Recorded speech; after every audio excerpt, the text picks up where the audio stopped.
So I said, no, you're welcome, sir. So I took the half a dozen.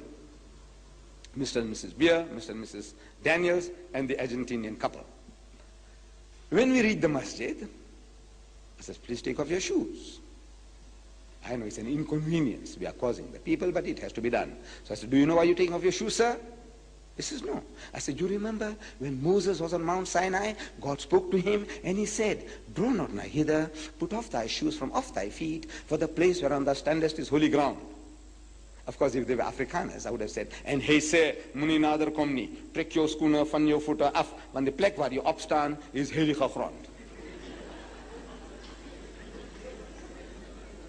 And if they were Zulus, I would have told them, so wathi ungasondeli lapha, khumule izicathulo zakho ezinyameni zakho, ngokuba indawo umi kuyo ungumhlabathi ongcwele. I tell you, there is no better way of explaining than from his own book of authority. You see, instead of telling the old-fashioned way, my father used to do, he says, you know, you people, you go to the toilet, lavatory with your shoes, same shoes you go to the church, you got no respect for the house of God, but we are a nice, clean people. Look, it's true.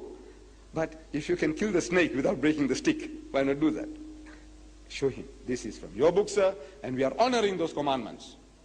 I said, before we go into pray, we make ablution, wudu, you say abdas. I says, you know, sir, there are 3 good reasons why we do that. Number 1, purely from the hygienic point of view, I says, no one is going to find fault with a person who washes himself 5 times a day. It's a good hygienic practice. And they all nod their heads. Whether Jews or Christians, they all nod their heads. It's a good hygienic practice. Number 2, I say it serves certain psychological purpose, meaning it prepares the man mentally for prayer. Not washing because you're dirty, but you're going to present yourself before the Lord. And number 3, I said this is also another commandment given by God Almighty to the holy prophet Moses. In the book of Exodus, that is the 2nd book of the Bible, it is written, and Moses and Aaron and their sons washed their hands and their feet thereat. When they went into the tent of the congregation, they washed as the Lord commanded Moses. So I said, we Muslims are still fulfilling another biblical commandment.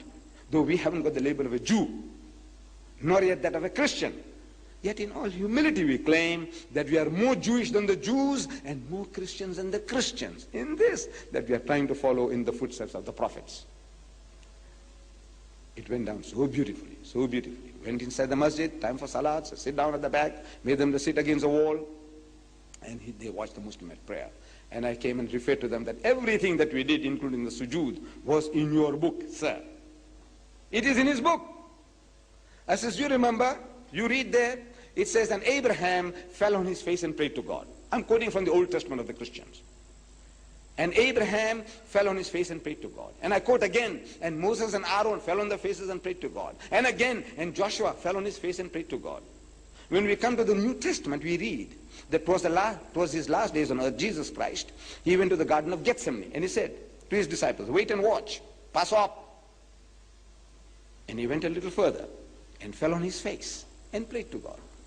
Ask them, how does a man fall on his face and pray? Except the way we Muslims do. But they are ashamed to humble themselves like their God did. It's an amazing thing. Everything the Muslim does is in his book. It is there. But he, poor man, he doesn't know. He's reading, but he doesn't understand. We understand, but we don't explain.